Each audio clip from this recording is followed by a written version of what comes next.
Make your marks.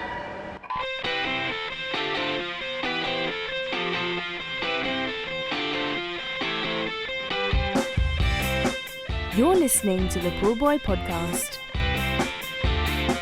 Hello, Steve here, welcoming you back to the Pullbuoy podcast. With the World Championships done and dusted, it's time to turn attention to the Commonwealth Games.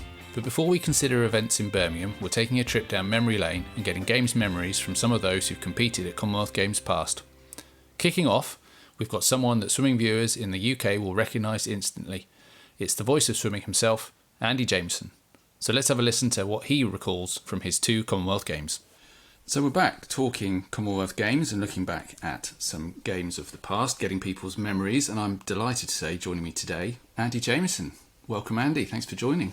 Thank you. It's a delight to be here, and very, very much enjoy your stuff as well, Steve. Really enjoy Pullbuoy podcast. So congratulations on that. Well, you've obviously fulfilled an ambition by joining one, then perhaps. Absolutely right. Brilliant. Well, we'll talk about the Commonwealth Games you went to in a minute, but what's your overall feeling about them? Because you swam at Worlds, you swam at Europeans, you obviously swam Olympics. How do they compare as an experience?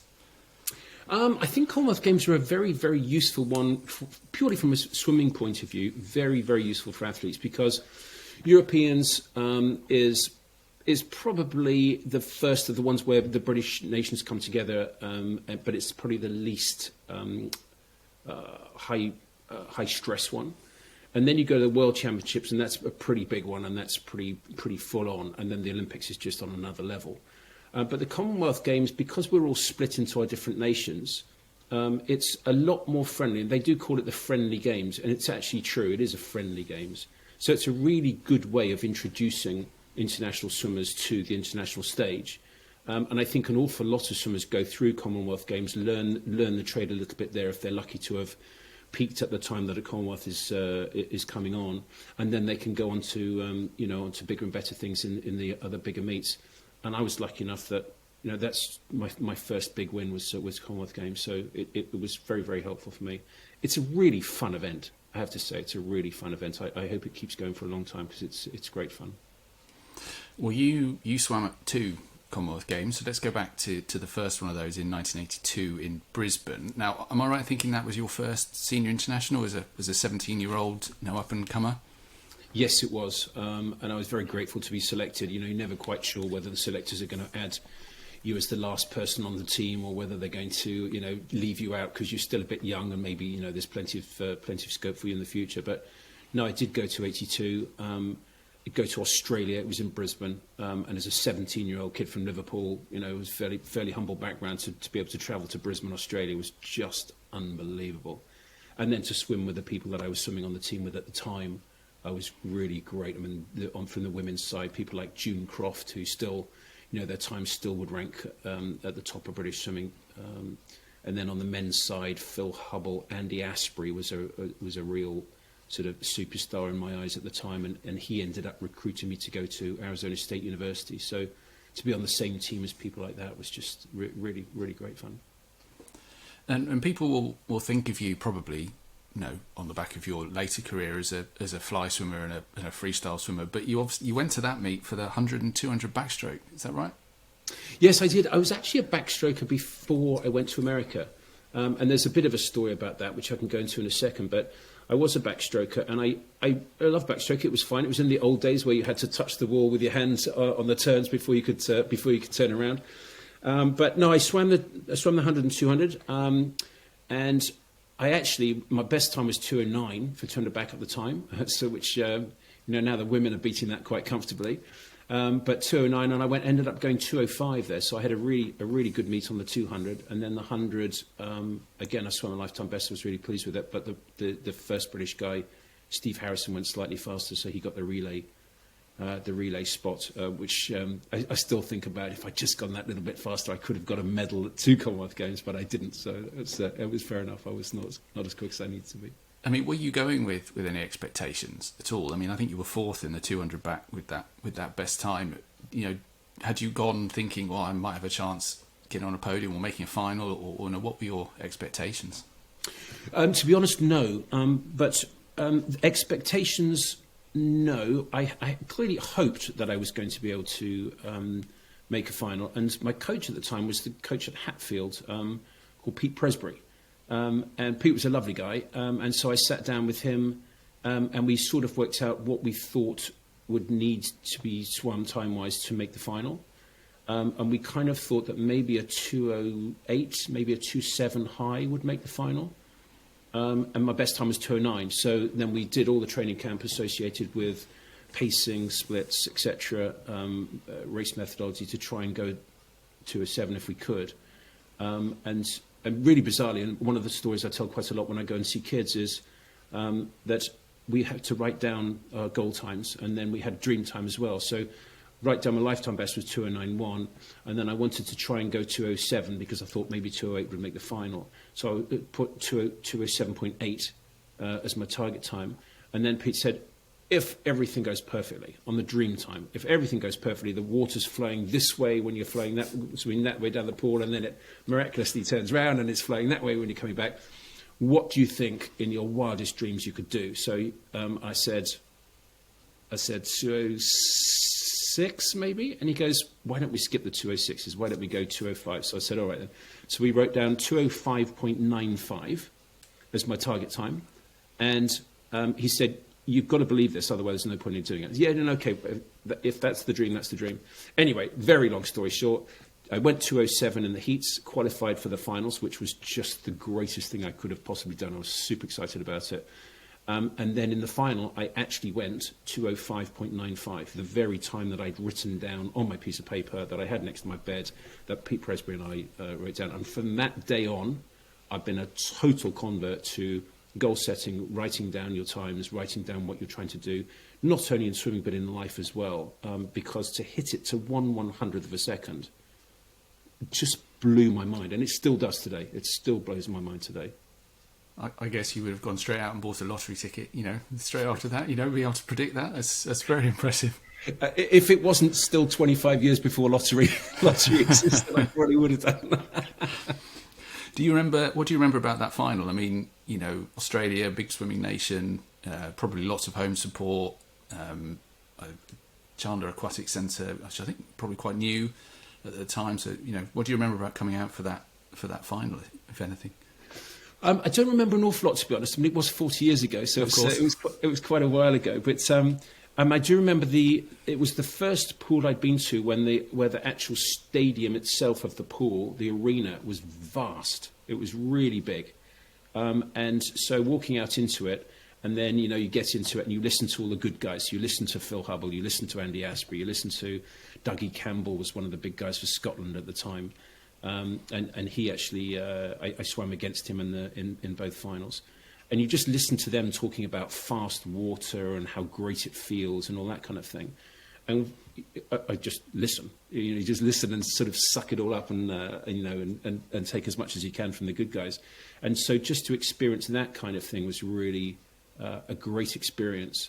And then going into the actual race itself, I don't remember an awful lot apart from coming, I think I was fourth on the 200 back.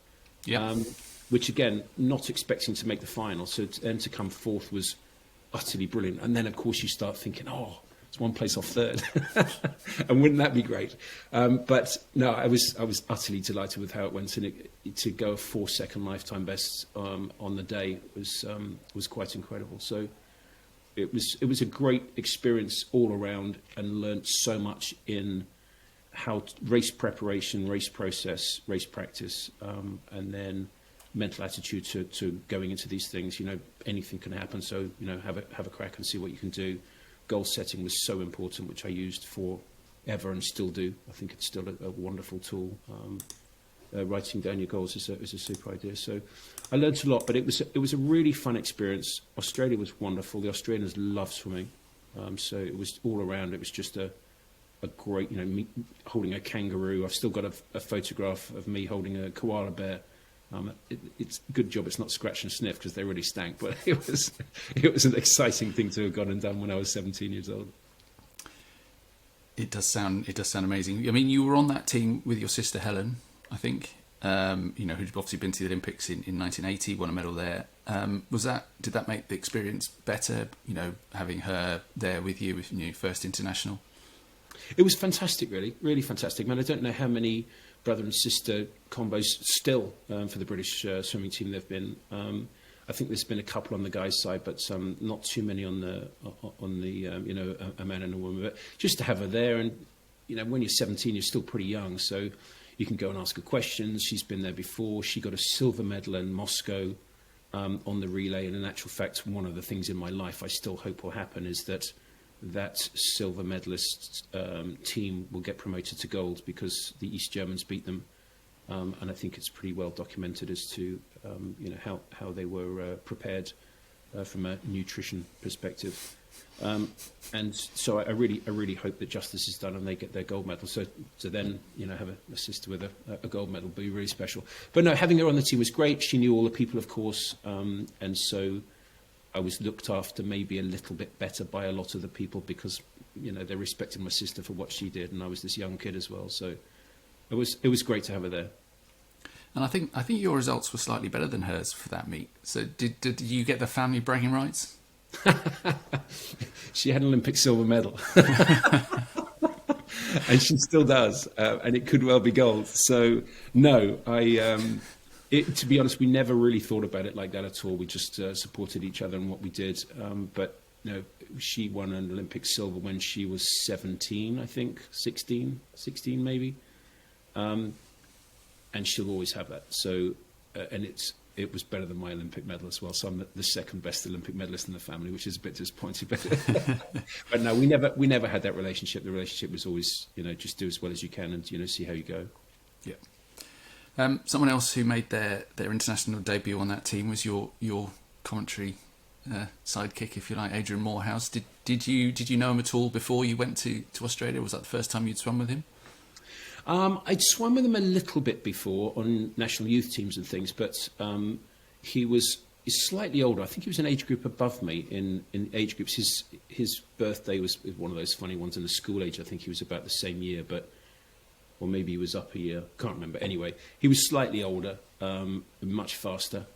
And so, but I first met him when I was 13, I think. We swam in the national schools competitions. Luckily for me, I wasn't the breaststroker, so I had a chance because he was utterly brilliant all the way through.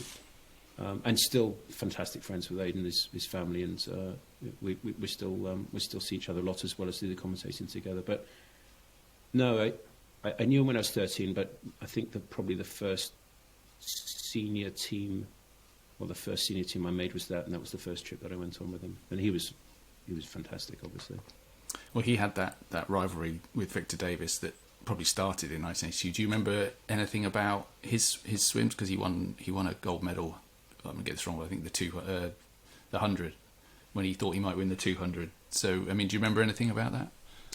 Not particularly in that meet, no, because again, it's quite a long time ago, but I do remember that he often swam better on the one that he wasn't expecting to swim well on. He had his 100 and his 200, which is very useful. And again, for young kids, if you can, make sure that you can do, more than one event, because it doesn't necessarily need to be the same stroke, but do as many events as you can, because then there's always a backup. And if one of them's not going quite so well, you can always go a little bit better on the other. And I was lucky enough to have that flying back for a while and then flying free, back and free and then flying free. So I always had a backup if my main one wasn't going particularly well, I could just concentrate on the other. And then often when you do concentrate on the other, the one that you really would like to do goes better.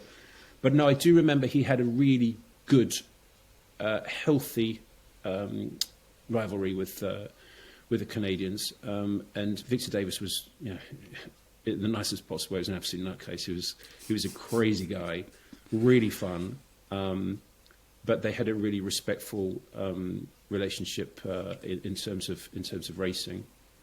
He was very, very good. Really tragic how he ended up. Unfortunately, got killed in a needless situation. But he was a lovely guy. But great fun. But a pretty crazy guy. I've heard that, and I've never seen it, but I've heard there was some kerfuffle after the Medley relay where Canada got disqualified and he threw a chair into the pool or something. Do you remember that? Yeah, yes, I do. Although again, I was watching from the stands, but no, I do. He was fiery. I mean, he lived for the sport. He loved it. He wore his heart on his sleeve. He was one of those guys that, if you were racing against him, if you weren't on your A game, he would beat you. And then if you were on your A game, then you had a chance. If you performed well. And I just used to love watching him and Adrian go hammer and tongs at each other, because it was in the pool, because it was just a joy to watch, and it was always world class swimming when they did go head to head. Well, I mean, that's a rivalry that continued for some time. So let's jump forward 4 years to Edinburgh in 1986. I mean, it was a different for you. Obviously, you'd swum Europeans, Worlds, Olympics in between. You won medals at Worlds and European, so you must have gone to that with a very different kind of approach compared to how you'd gone to Brisbane. Yes, and I think it was almost a good practice for Olympics as well, because my first Commonwealth Games, I just had no chance. So just to go in and have fun and see what happened, but take it seriously and do as well as you possibly can. And that was, going from not going to be a finalist to actually coming fourth and sixth. I think I was on the 100, fourth and fifth, fourth and sixth. And a similar sort of thing at the Olympics. My first Olympics was just great fun in LA. Just go along, see if you can make the B final. Ended up making the A final. And again, I think I can't remember, fifth or sixth. That's a bit weird, isn't it? At the Olympics in the first one, and then third in the next one. So it was a similar sort of thing. I think I went in second favourite to Tom Ponting. So the Canadian guy was the favourite on the 100. He was a very good 200 swimmer as well. And then there was a guy called Anthony Moss from New Zealand. And I'm actually fantastically still in contact with both of them. Tom Ponting's just married Louise Tate, the ex-Leeds breaststroke swimmer, national team swimmer when I was around, and they're now living in Canada together, which is fabulous. And then Anthony Moss actually messaged me overnight last night. He's gone back to New Zealand. He lives in San Francisco. He commentated for TVNZ, TV New Zealand, at various different meets, and he's just a lovely guy too. So that was really fun. Those two guys were really tough, particularly Ponting. He was in the same category as the crazy Canadians, and on the relays where they were just utterly brilliant. So he was always going to be a super tough guy to swim against. Anthony Moss, very measured. And then there was others, domestic guys like Neil Cochrane, a Scottish guy, who I was actually teammates with at Arizona State. So I knew him pretty well. But no, it's just great fun. First domestic meet that's major that I'd ever swum in. And that was interesting and great, because, again, you can learn so much. But if you need to go and get some food, if you're in Bulgaria, what do you go and get down the shop? If you're in Edinburgh, I know exactly what I'm going to get and which shop to go to and how much it's likely to be, and I can be back in my room really quick. So it was a great experience, but also very useful to have a home meet as the first one. Well, I mean, let's talk about the meet as a whole. I mean, there was some uncertainty as to whether it would actually happen, and then there was a boycott because of policies around South Africa and apartheid and stuff like that. How did that affect you at all as athletes, or were you just we've got a job to do in the pool and let's focus on that? No, to be honest, it's one of those things that obviously you're aware of, and the political side of things is obviously very difficult to do anything about. I couldn't do anything about it, and all I could do was just go along and compete the best I could do against whoever showed up and whoever was allowed to swim. So it tended to be that Australia was very strong, and still Australia, New Zealand, Canada.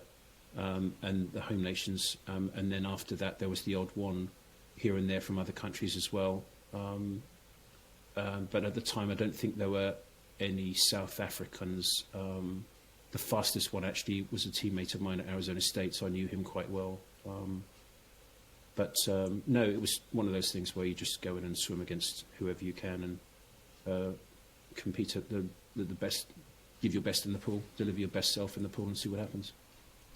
And you mentioned earlier that you'd switched while you were at Arizona. You kind of switched focus away from backstroke to fly. So you were coming in, focusing on the fly. I mean, were you aiming to win? I mean, you talked about goal setting and what have you. Had you set a goal that I want to win this? Yeah.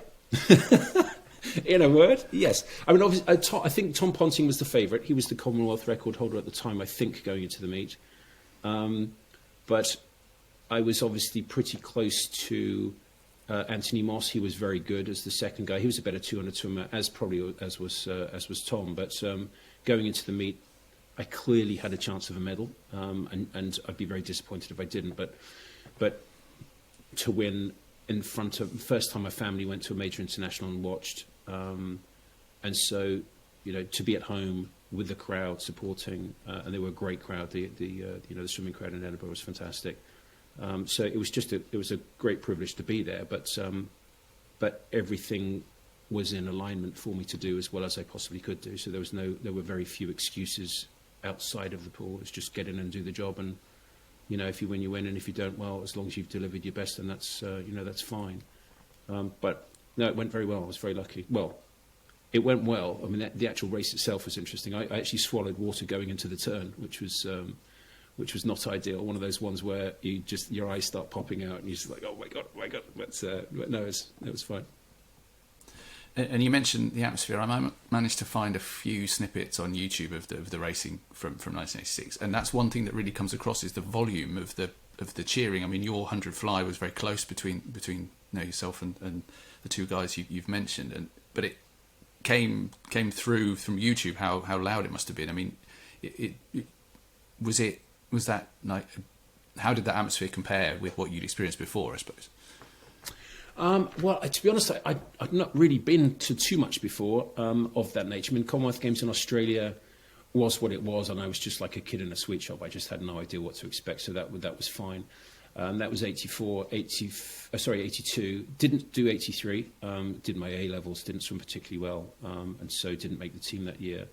Went to 84, and that was just really special, but that was the Olympic Games, and it's different. And then Europeans in 85 were in Bulgaria, outdoors, which again is a very different thing. So coming into 86, we were in Edinburgh, the home meet, the first time I'd swum a major in front of home people.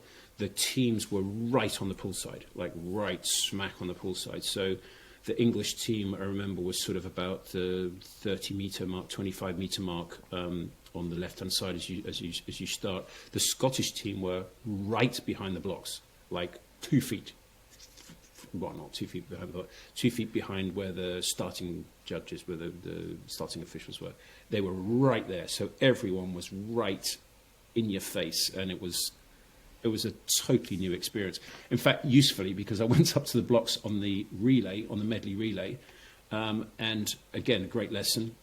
Put my goggles on, nose piece snapped, went all around, and I'm just about to swim, and thank goodness the Scottish team were there, and I knew the Scottish guys very well. Robin Brew was one of my teammates at Kelly College, now Mount Kelly, and so I said to Robin, who was standing there, have you got any spare goggles?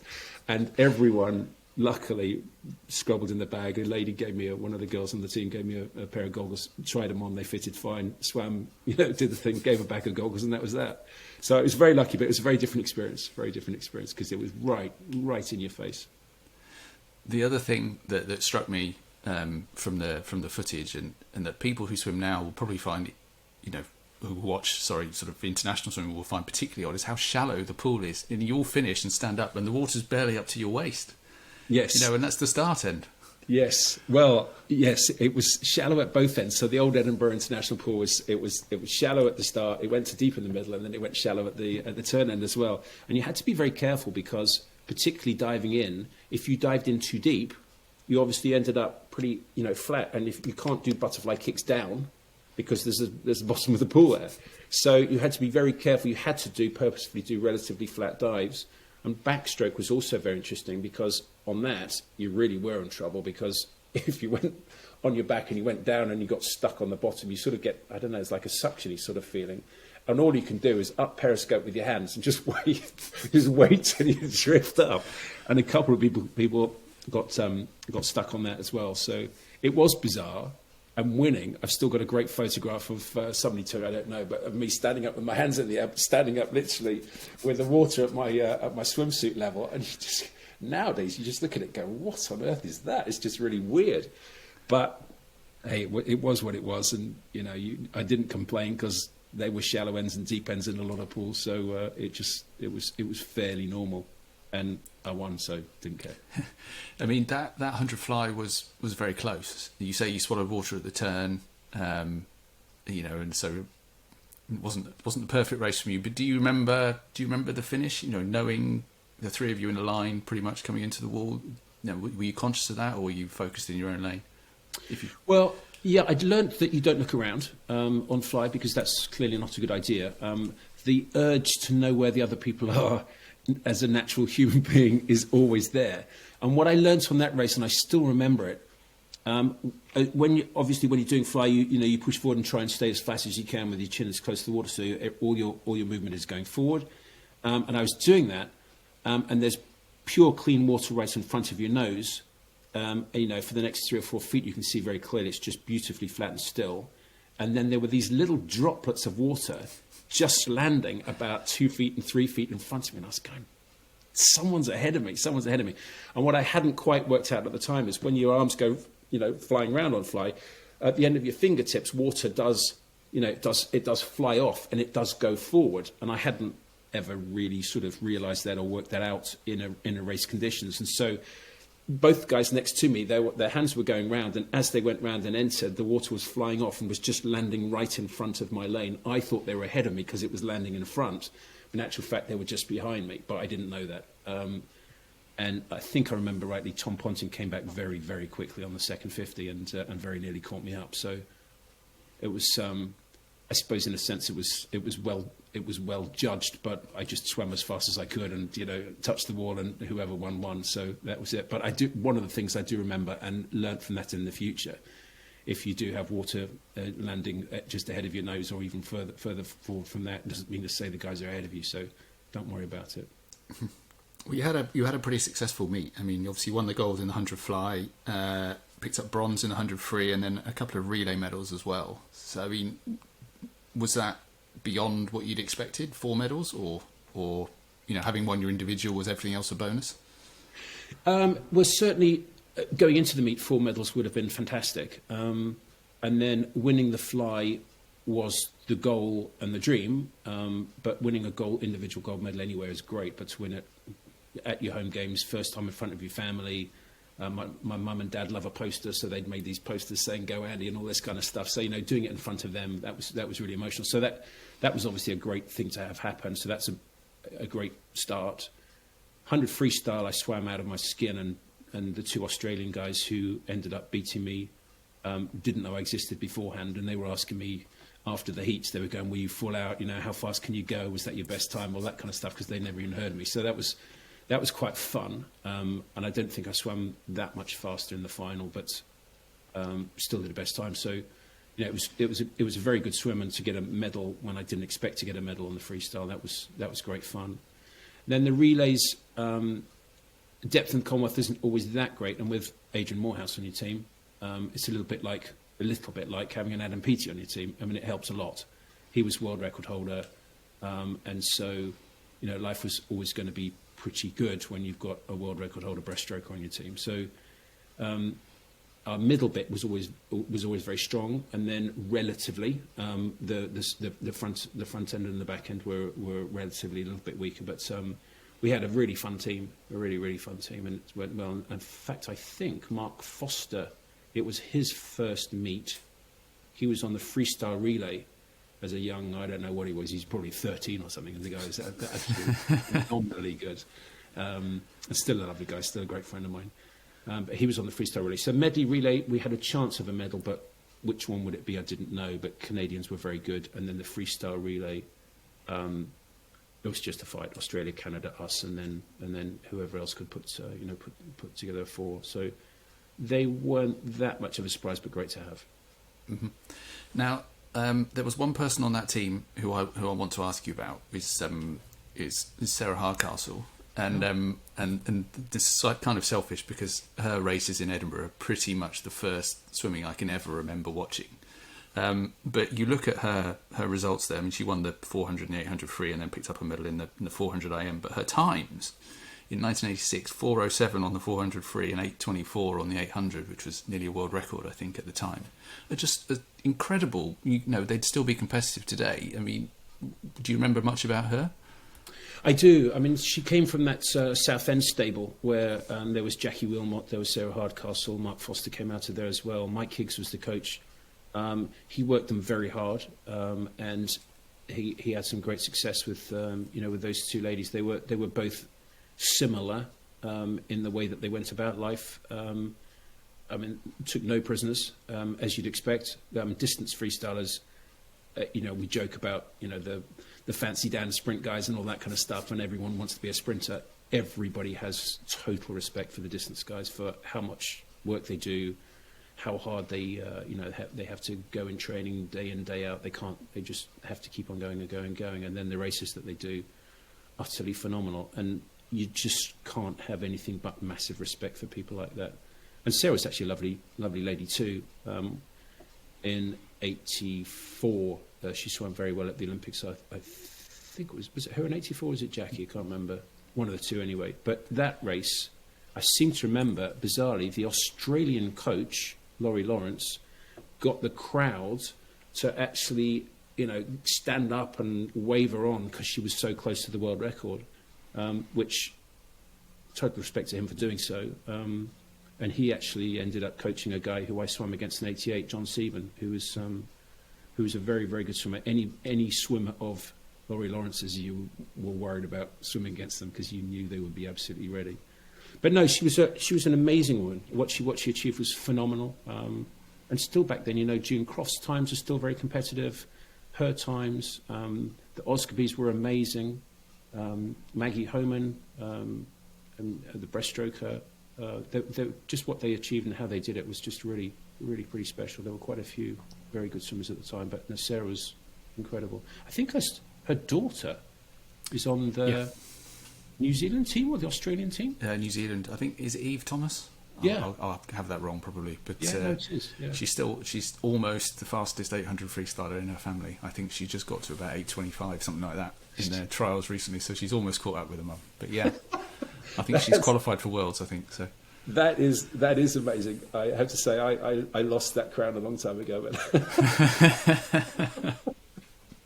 no, she was a super lady and very tough and still around, and you still post on social media her doing, I don't know, various different marathons and all sorts of stuff. Is there anything else from that swimming competition that you remember watching, either from the stands or in your own competition? In 86? Yes. Well, there were a couple of fun things that happened around it. So one of them was I went to school with a guy who was a rower, and he wanted to come and watch the swimming. And so there was a back door at the pool. And so one day he wanted to come in. So that particular day I said, okay, well, just come to the back door at whatever time and I'll open it. It was the emergency exit and I'll let you in and you can come in. And he was on the English team, so he had his England tracksuits and all that kind of stuff. It was the day that the Queen came to the pool. And so security was absolutely massive. And so quite interestingly, I got him in the back. For some reason, they didn't check the back door, so he came in, and we're just like, how can they not check the back door? But anyway, so he came in, and he's about 6'7". He's this massive, great, big, huge rower guy. So he comes and he stands with the swim team, and he's cheering that, life's great. And then the Queen does her little parade around the pool and stops by the English team. And who does she talk to? She talks to my mate Paddy. Which was really weird. So he was just totally delighted. So that was one. But the other one that I really remember massively, and I'll never forget it, it was great fun. Again, not necessarily associated with the swimming, was after I swam, I was starving. So I just finished. The whole meet's done. You've been very careful what you eat the right stuff, drink the right stuff, make sure you're ready to perform to your very best. Then the dining rooms at these Commonwealth Games and Olympics, they're always sort of a free-for-all. You can eat as much as you like and eat whatever kind of food you like. And there's the pasta line, and there's the pizza line, and then there's the burger line, there's the curry line, there's all this kind of stuff. So anyway, one particular day, I went to this particular day, I just finished swimming. I was absolutely starving, so it was the first meal after the racing, and I was super excited. Went along with a tray, loaded it up. I had remember very clearly, 4 chicken breasts on the plate. The plate was piled really high, bread rolls around it, and then finished it off with as many glasses of glasses of juice as I could.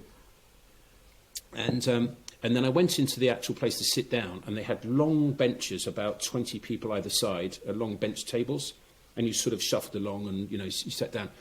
Anyway, Lady Di and Prince Charles came into the dining room that day. And they just sat down when I just entered the hall to go and find a table.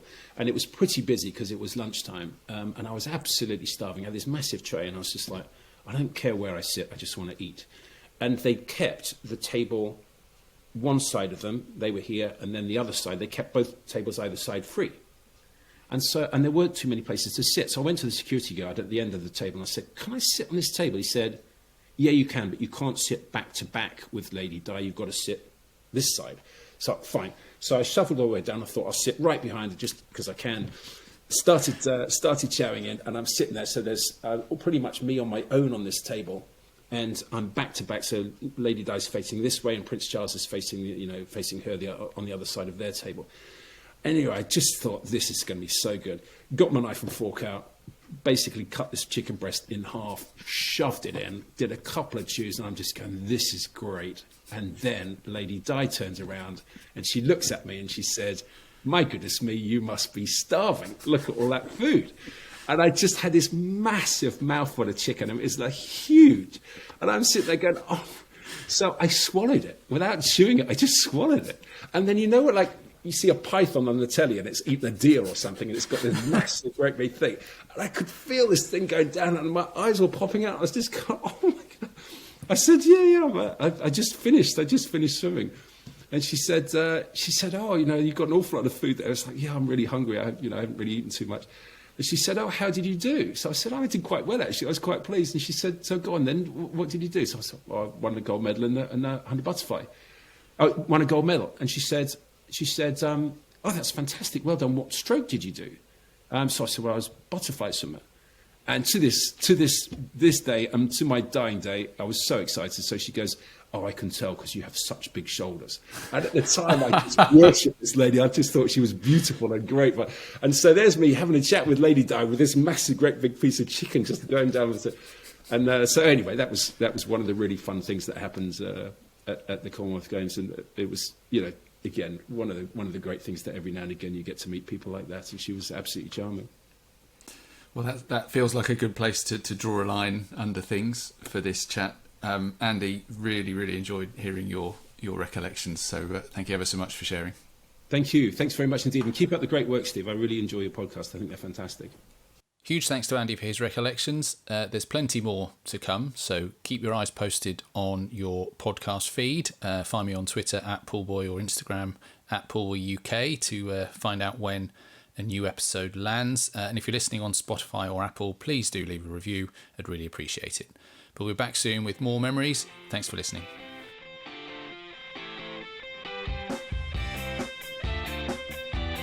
You've been listening to the Pullbuoy podcast. For more episodes, visit www.pullbuoy.co.uk/podcast.